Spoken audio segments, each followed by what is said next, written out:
Media మిత్రులకు నమస్కారం. ఈ పత్రికా సమావేశంలో పెద్దలు బట్టి విక్రమార్క గారు, పెద్దలు ఉత్తమ్ కుమార్ రెడ్డి గారు, దామోదర్ రాజనరసింహ గారు, సీతక్క, జయవీర్ శాసనసభ్యులు, కుంభమణిల్ రెడ్డి శాసనసభ్యులు, డాక్టర్ భూపత్ రెడ్డి, నాయని రాజేందర్ రెడ్డి, వేం నరేందర్ రెడ్డి గారు ఈ పత్రికా సమావేశంలో పాల్గొని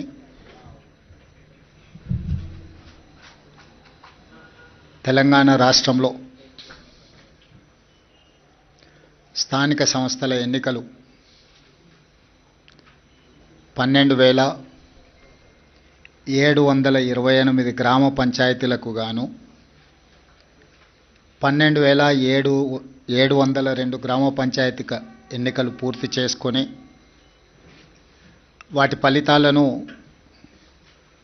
రాష్ట్ర ఎన్నికల అధికారులు ప్రకటించడం జరిగింది. ఈ పంచాయతీరాజ్ ఎన్నికలను ప్రశాంతంగా, ప్రజాస్వామ్యబద్ధంగా, ఎక్కడ అధికారిక లోటుపాట్లు లేకుండా నిర్వహించినందుకు ప్రభుత్వ సిబ్బందిని రాష్ట్ర ప్రభుత్వం తరఫున మనస్ఫూర్తిగా నేను అభినందిస్తున్నా. అదేవిధంగా కాంగ్రెస్ పార్టీ కార్యకర్తల్ని, తెలంగాణ ప్రజలను కష్టపడ్డందుకు కార్యకర్తల్ని, కాంగ్రెస్ పార్టీని ఆశీర్వదించినందుకు తెలంగాణ ప్రజలకు కాంగ్రెస్ పార్టీ పక్షాన వారికి కృతజ్ఞతలు తెలియజేస్తున్నాను. డిసెంబర్ 7, 2023 నాడు ప్రజాపాలన బాధ్యత చేపట్టి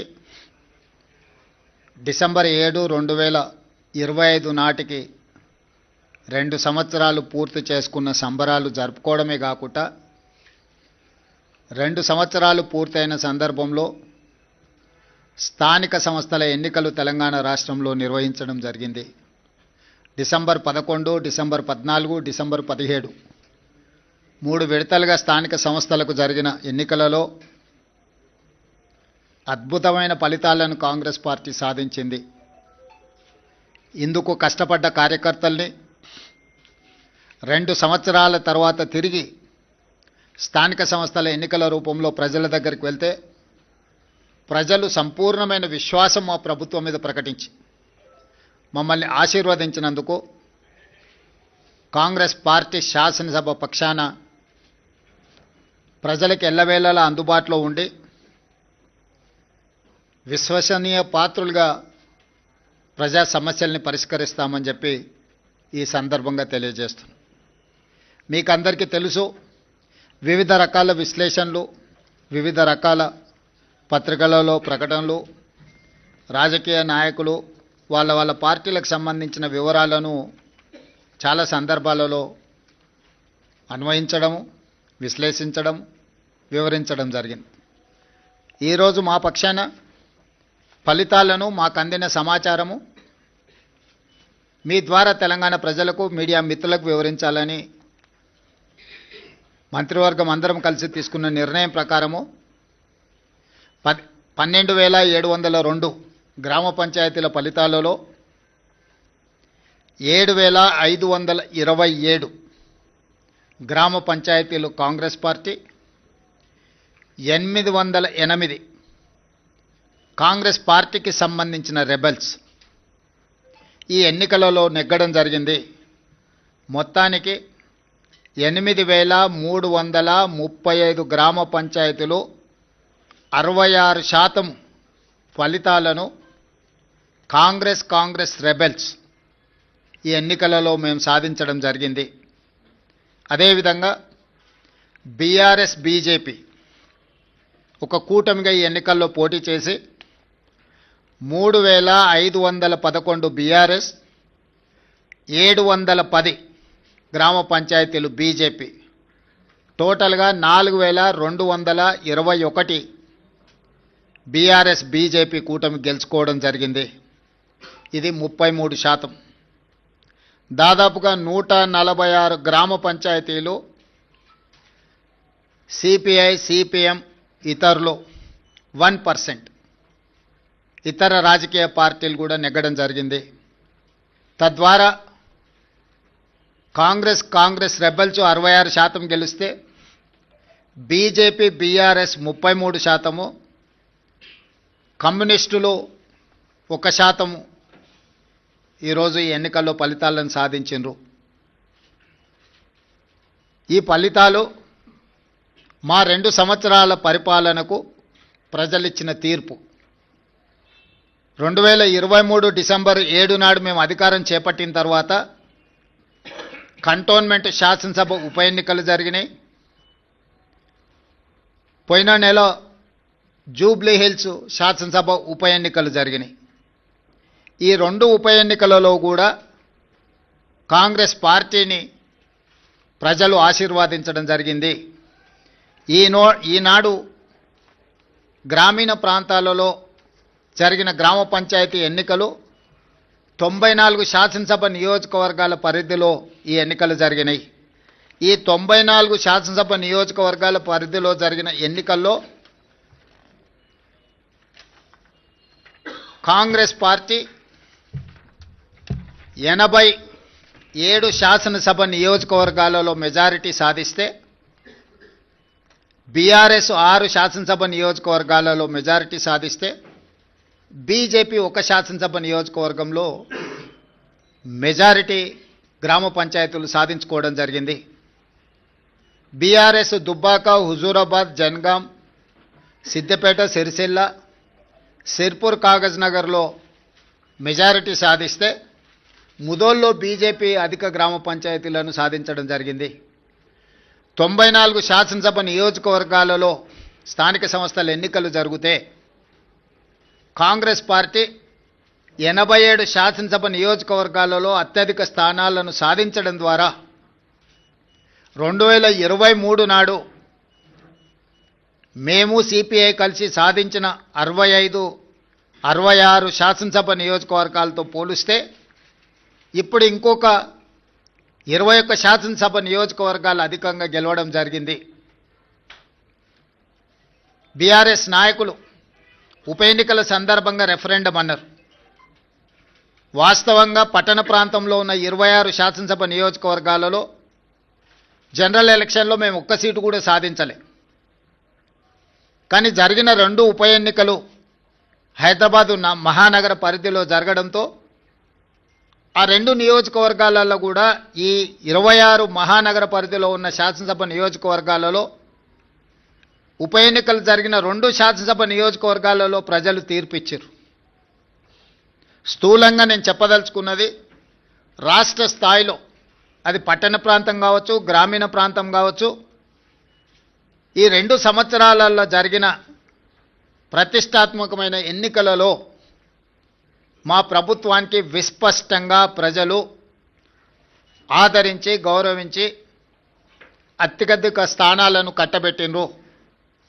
దీనికి ప్రధానమైన కారణం పేదలకు మేము అందించిన రేషన్ కార్డులు, పేదలకు మేము అందించిన సన్నబియ్యం, రైతులకు మేము మాఫీ చేసిన రుణమాఫీ, రైతు భరోసా, బోనస్ 500, పండించిన వరి ధాన్యాన్ని మొత్తాన్ని కొనడం, ప్రతి పేదవాడికి 200 యూనిట్ల ఉచిత కరెంట్, మహిళలకు ఆర్టీసీలో ఉచిత బస్సు ప్రయాణం, 500 రూపాయలకే సిలిండర్ ఇవ్వడం, 27,000 కోట్ల రూపాయలు మహిళలకు 0 వడ్డీతో రుణాలు ఏర్పాటు చేయడం, ప్రతి విషయంలో 4.5 లక్షల ఇందిరమ్మ ఇండ్లు పేదల ఆత్మగౌరవం కోసం వాళ్ళకి ఇండ్ల కేటాయించడం.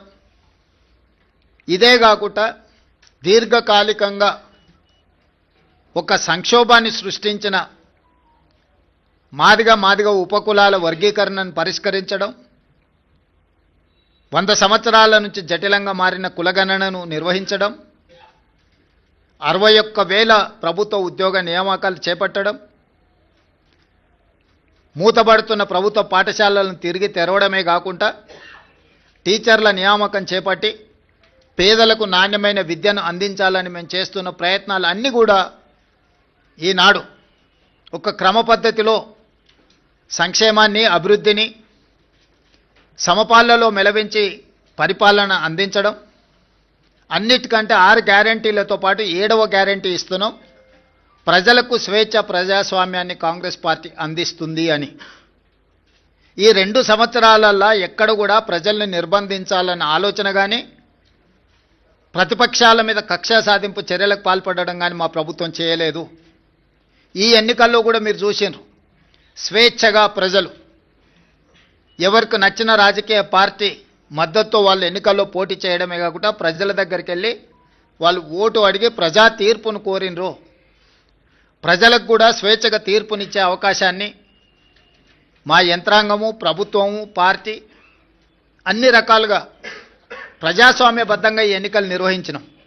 మొట్టమొదటిసారి తెలంగాణ రాష్ట్రం వచ్చిన తర్వాత ప్రజలకు ఒక స్వేచ్ఛాయుతమైన వాతావరణంలో ప్రజాస్వామికబద్ధంగా ఎన్నికలను నిర్వహించడం జరిగింది.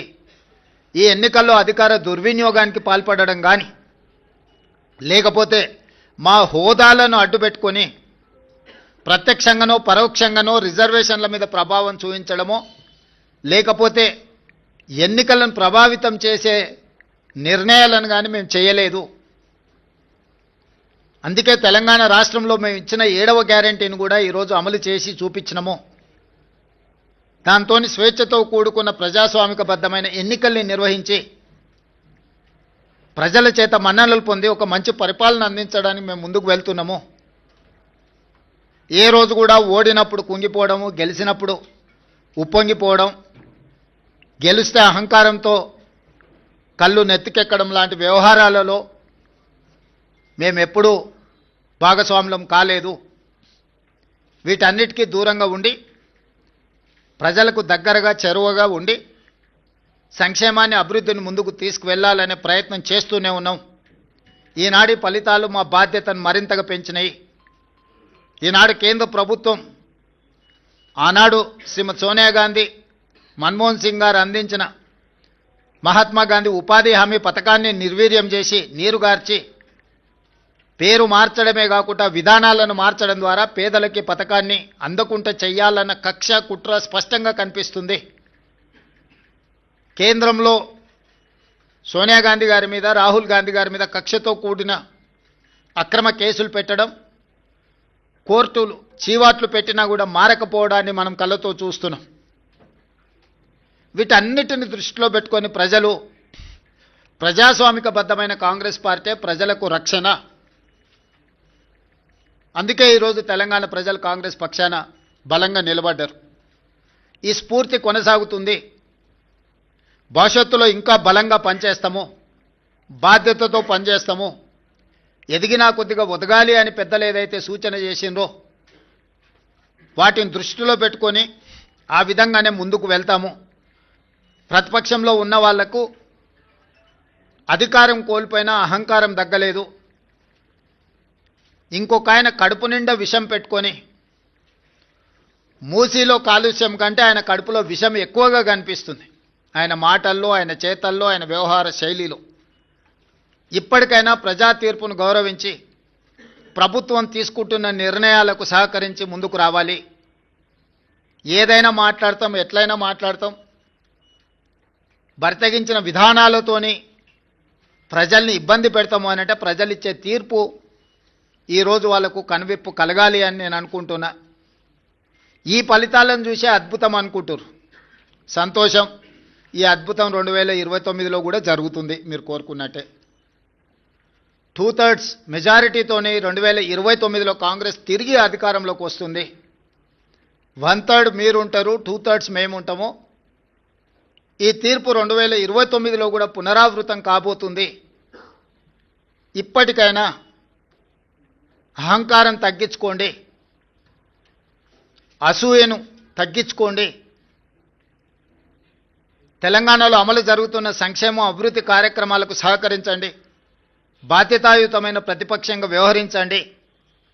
అంతే తప్ప మీ అసూయలతో, మీ ద్వేషంతో తెలంగాణ రాష్ట్రానికి నష్టం జరిగే విధంగా మీరు మాట్లాడకండి. అంతర్జాతీయ విపణిలో తెలంగాణ రాష్ట్రానికి ఒక గొప్ప గుర్తింపు, పర్ క్యాపిటా దేశంలోనే నెంబర్ 1 3,87,000 రూపాయలతో పర్ క్యాపిటా ఇన్కంలో కానీ జిఎస్డిపిలో కానీ అన్ని రంగాలలో తెలంగాణ దేశంలోనే నెంబర్ 1 రాష్ట్రంగా ఈరోజు అభివృద్ధి పదం వైపు నడుస్తున్నది. ఇంకా అభివృద్ధి జరగాల్సిన అవసరం ఉన్నది. సంపద పెంచాలి, పేదలకు పంచాలి అనే మా విధానాన్ని కొనసాగిస్తాము. ఇప్పుడు ఏ విధంగా అయితే మీడియా సహకారం ఉందో భవిష్యత్తులో కూడా మీ సహకారం ఈ విధంగా ఉండాలి అని మా ప్రభుత్వం భావిస్తుంది. మీడియా మిత్రులకు కూడా మీ సహకారం అందించినందుకు మనస్ఫూర్తిగా ధన్యవాదాలు తెలియజేస్తున్నా.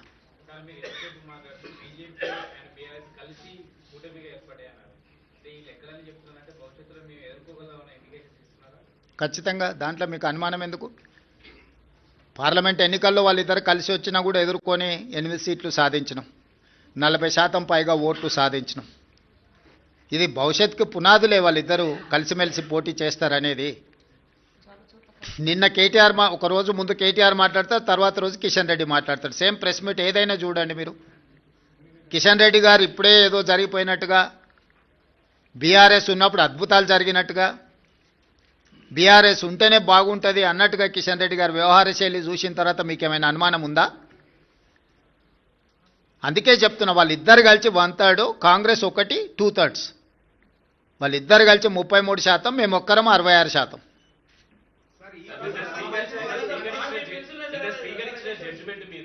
రాహుల్ గాంధీ రాజ్యాంగాన్ని పట్టుకొని దేశవ్యాప్తంగా సేవ్ డెమోక్రసీ అంటున్నారు. వాళ్ళ అధికారంలో ఉన్న రాష్ట్రంలో మాత్రం డెమోక్రసీని కూల్ చేశారు. రాహుల్ గాంధీ సమాధానం చెప్పాలంటున్నారు. ఎవరు? టీఆర్ఎస్ అడగండి, పెళ్ళి రాహుల్ గాంధీ గారు రాగానే ఢిల్లీకి వెళ్ళి అడగమని చెప్పండి. స్పీకర్ గారి నిర్ణయం మీద రాజకీయ పార్టీగా మేము స్పందించడానికి ఏమీ లేదు. స్పీకర్ గారి నిర్ణయాన్ని వాళ్ళకు నచ్చకపోతే న్యాయస్థానాలు ఉన్నాయి. మీరు రాసిచ్చిన స్క్రిప్టునే స్పీకర్ అనౌన్స్ చేశారు, మీరు సభలో కూడా ప్రస్తావించారు అసలు అని. ఇప్పుడు నేను వాళ్ళ అవగాహన రాహిత్యానికి జాలి పడుతున్నా. పదే హరీష్ రావు గారు శాసనసభలోనే మేము 37 మంది శాసనసభ్యులు ఉన్నాం, మాకింత సమయం ఇవ్వాలని మాట్లాడింది మీరు కళ్ళతో చూసిరు, మీరు చెవులతో విన్నారు, అవునా? ప్రతిసారి శాసనసభ ముగింపు సమావేశాలలో స్పీకర్ గారు ఒక బులెటిన్ ఇష్యూ చేస్తారు.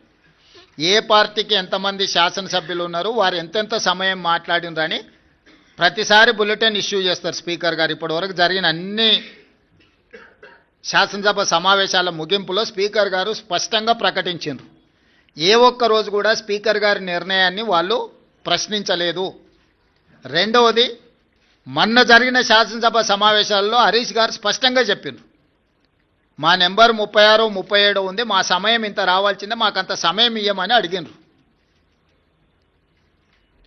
టీవీలో పేపర్లో మేము చూసిన ప్రతి నెల 5,000 రూపాయలు ఎమ్మెల్యేల నుంచి వాళ్ళ టీఆర్ఎస్ ఎల్పీ నిర్వహణ కోసము డబ్బులు కూడా తీసుకున్నారని. లావాదేవీలు బాగానే ఉన్నాయి, వ్యవహారం బాగానే ఉంది, వాళ్ళ పేరు మీద మైకు కావాలి, వాళ్ళ పేరు మీద మాటలు కావాలి, వాళ్ళ జీతాలలో వాటాలు కావాలి.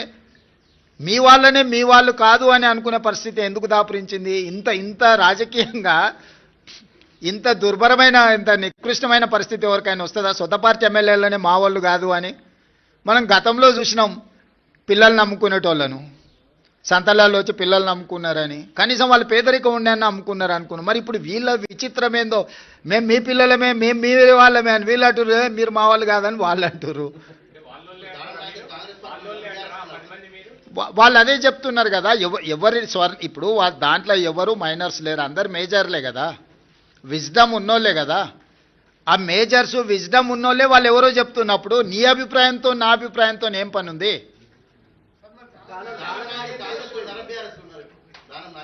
నాగేందర్ గారు చెప్తారు కదా, మీరు అడగండి, చెప్తాం మీరు అడిగిండ్రు అని చెప్పి.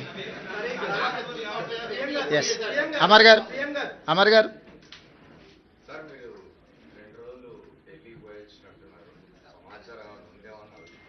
దేని గురించి? సంజయ్ రౌత్ ఒక స్పెసిఫిక్ స్టేట్మెంట్ చేసినాడు.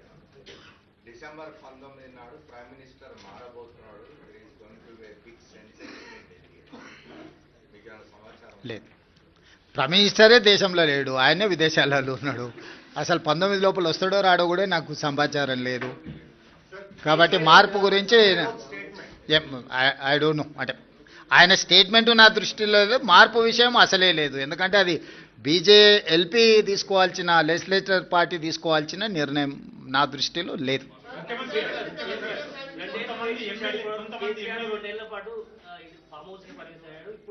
బయటకు వచ్చేటువంటి సమయం వచ్చింది. ఈ 2-3 రోజుల్లో బయటకు వచ్చి గ్రామ పంచాయతీ ఎన్నికలు వచ్చిన రిజల్ట్ బేస్ చేసుకుని జనాల్లోకి వెళ్ళాలనేటువంటి నిర్ణయానికి వచ్చినట్టు తెలుస్తోంది.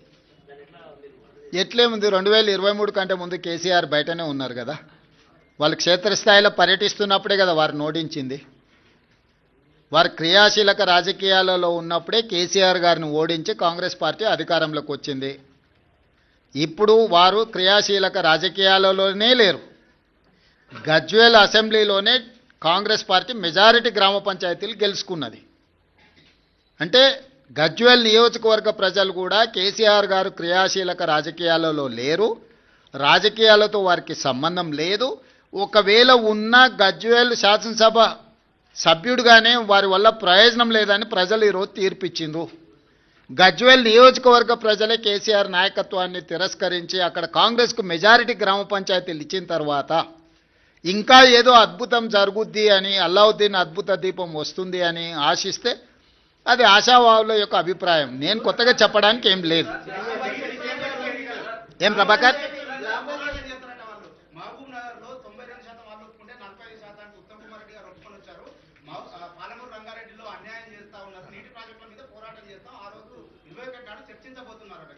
నేనేమంటున్నా అంటే కేసీఆర్ గారిని ప్రతిపక్ష నాయకుడిగా లేఖ రాయమనుండ్రి.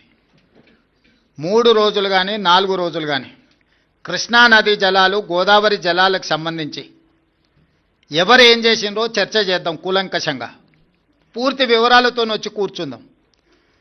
ఏ విషయమైనా వారు లేవనెత్తని 10 సంవత్సరాలలో వారు చేసిన అన్యాయాన్ని, వారు సంతకాలు పెట్టి 299 టీఎంసీ మాకు చాలు, 512 టీఎంసీ ఆంధ్రప్రదేశ్ను తీసుకోమని కృష్ణానది జలాలలో ఏ విధమైన ఒప్పందాలు చేసిండో, ఒప్పందాలతో పాటు 10 సంవత్సరాలైన పాలమూరు రంగారెడ్డి ఎత్తిపోతలకు కానీ, కల్వకుర్తి ఎత్తిపోతలకు కానీ, సీతారామ సాగర్ కానీ దేనికి నికర జలాలు కానీ వరద జలాలు కానీ సాధించలేదు. సమ్మక్క సారలమ్మ కూడా వారు సాధించకపోతే ఉత్తమ్ కుమార్ రెడ్డి గారు మంత్రిగా సాధించిండ్రు. ఈరోజు ఏదైనా పక్క రాష్ట్రం నుంచి మన హక్కులను సాధించినామంటే మేము అధికారంలోకి వచ్చిన తర్వాతనే. వీటన్నిటి మీద వారు లేనప్పుడు పత్రికా సమావేశాలలో మాట్లాడడం నాకు ఇష్టం లేదు. నేను సూటిగా వారితోని చర్చను ఆహ్వానిస్తున్నా. చంద్రశేఖరరావు గారు బీఆర్ఎస్ ఆఫీస్ కార్యాలయంలో చర్చించడం కాదు, వారు అడిగితే ఎప్పుడంటే అప్పుడు ప్రత్యేక సమావేశాల్లో ఏర్పాటు చేస్తా. కృష్ణా గోదావరి జలాల మీద చర్చ చేద్దాం. పూర్తి వివరాలను, వాస్తవాలను ప్రజలకు వివరిద్దాం.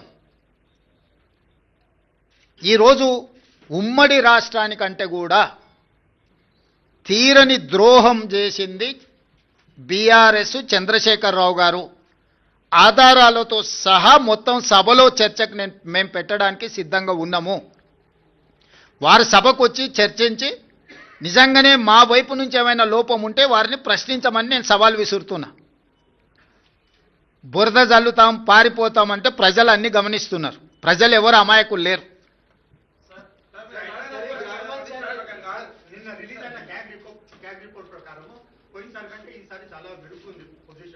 దాదాపు 7% వృద్ధి ఉన్నది.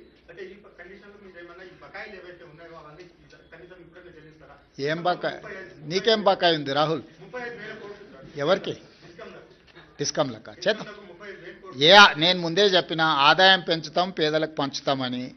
వారు చెయ్యండి, మేం చేసింది సన్నబియ్యం 200 యూనిట్లు ఉచితం, 21,000 కోట్ల రూపాయల రైతు రుణమాఫీ, 9,000 కోట్ల రూపాయలు 9 రోజుల్లో రైతు భరోసా, 22,500 కోట్ల రూపాయలు 4,50,000 ఇందిరమ్మ ఇండ్లు.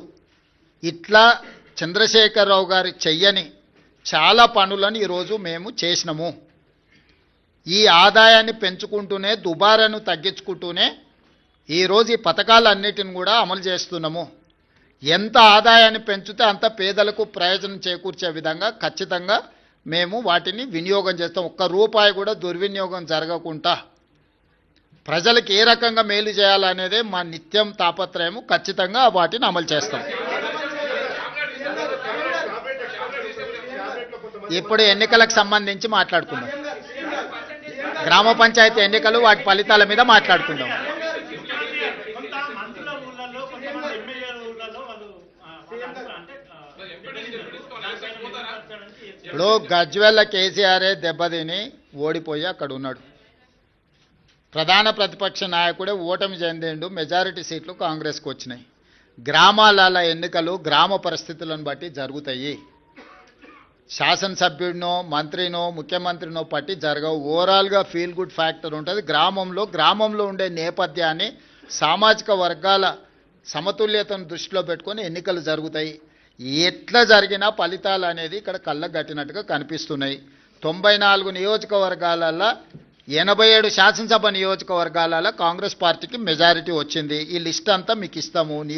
ఏ నియోజకవర్గంలో ఎన్ని గెలిచిండ్రో స్పష్టంగా మీకు లిస్ట్ ఇస్తాము. మీరు కావాలంటే నిజ నిర్ధారణ కమిటీ వేసుకొని ఆయా నియోజకవర్గాలలో మీరు పర్యటించండి.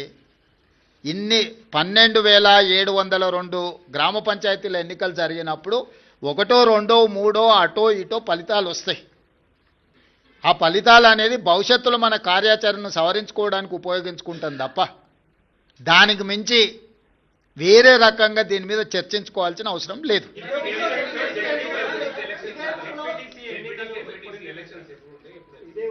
తొందరలోనే శాసనసభ పెట్టి చర్చ చేసి అందరి అభిప్రాయం తీసుకుంటాం ఎట్లా ముందుకెళ్దాం అనేది. ప్రతిపక్షాలకు కూడా అవకాశం ఇస్తాం. ఆ ఎన్నికల్ని ఎంపీటీసీ, జడ్పీటీసీ, మున్సిపల్ ఎన్నికలు, మున్సిపల్ కార్పొరేషన్ ఎన్నికలు వీటన్నిటికీ సంబంధించి కూడా తొందరలోనే శాసనసభ సమావేశాలు ఏర్పాటు చేసి ప్రతిపక్షాలను కూడా అడుగుతాం ఏ విధంగా ముందుకు వెళ్దాము, 42% బీసీ రిజర్వేషన్లు ఏ విధంగా సాధించుకుందాము, భవిష్యత్ కార్యాచరణ ఎట్లుంటే బాగుంటుందో ప్రజాస్వామిక బద్ధంగా చర్చ చేసి అసెంబ్లీలో ఆ తర్వాత ఎన్నికలపై ఒక నిర్ణయానికి వస్తాం.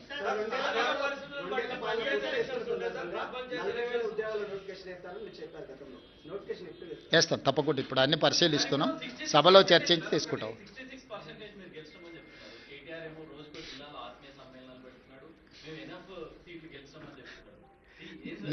అందుకే ప్రభాకర్ క్లియర్గా నేను పర్సంటేజ్తో సహా గ్రామ పంచాయతీలతో సహా ఈరోజు 94 శాసనసభ నియోజకవర్గాలలో ప్రతి నియోజకవర్గంలో ఏ పార్టీ ఎన్ని గెలిచిందో నేను అధికారికంగా ఒక నోటు విడుదల చేస్తున్నా. మీరు నోటు తీసుకొని ఆ నియోజకవర్గంలో వెళ్ళి నిజ నిర్ధారణ కార్యక్రమాలు పెట్టుకొని మీరు పరిశీలించండి.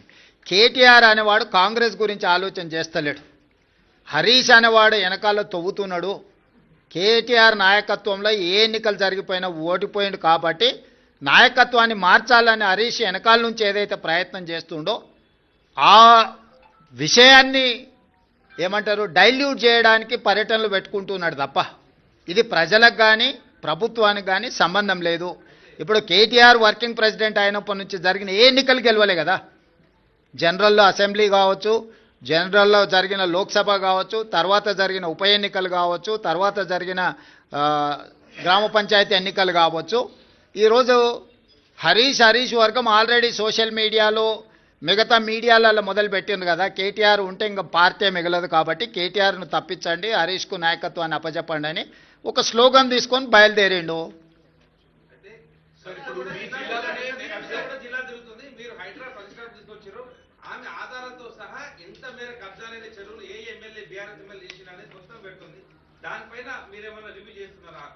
అన్నిటి మీద చేస్తాం. ఇప్పుడు నువ్వు చెప్పింది రివ్యూ చేస్తాం, వాళ్ళు చెప్పింది రివ్యూ చేస్తాం. రీసెంట్గా కేఏ పాల్ గారు కూడా కొన్ని అంశాలు లేవనెత్తిండు, వాటిని కూడా రివ్యూ చేస్తున్నాం. నీ అమాయకత్వం అది. మీరు లేనిది ఊహించుకొని కాయించుకొని గత 10 ఏళ్లలో జరిగినవి తీసుకొని ఇప్పుడు జరుగుతున్న వాటిని తీసుకొని ఎన్ని గురుకులాలు ఉన్నాయి, ఎక్కడేం జరిగింది అనేది లెక్క లేకుండా బాధ్యత లేకుండా ప్రశ్నలు అడగకండి. అట్లాంటి పరిస్థితి రాదు. ఎక్కడైనా ఏదైనా జరిగితే తక్షణమే చర్యలు తీసుకుంటున్నాం. ధన్యవాదాలు.